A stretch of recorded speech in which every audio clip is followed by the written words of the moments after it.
রাস্তার পাশে অবৈধভাবে মাংস কাটা ও বিক্রি নিয়ে কড়া অবস্থান নিল হাইকোর্ট। আগরতলা পৌর নিগমকে মাসে মাসে রিপোর্ট জমা দেওয়ার নির্দেশ। রাস্তার পাশে অবৈধভাবে মাংস বিক্রি ও কাটার বিরুদ্ধে ব্যবস্থা নিতে আগরতলা পৌর নিগমকে করার নির্দেশ দিয়েছে ত্রিপুরা হাইকোর্ট।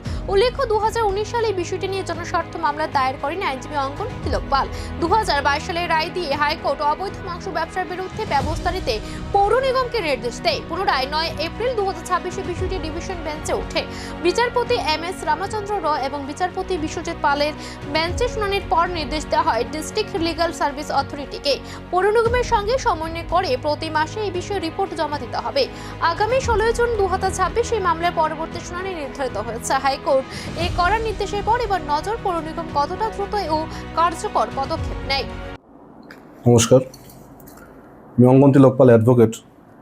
আমি 2019 একটা মামলা করেছিলাম PIL WBC PIL নাম্বার 2/19। PILটা মূলত করেছিলাম যে ইলিগাল মিট শপ ওনার্স, যে অবৈধভাবে যে মাংস বিক্রেতা পাবলিক স্ট্রিটস এবং আমাদের পাবলিক প্লেসের মধ্যে যে মাংস বিক্রি করে যাচ্ছিল, ওইটার এগেনস্টেই মূলত আমি PILটা করেছিলাম।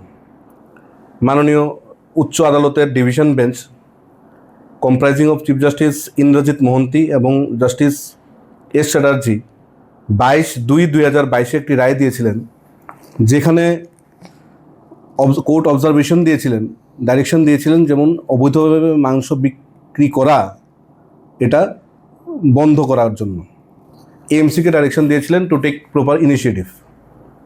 মামলাটি 2022 হয়েছিল, রায় 22 হয়েছিল।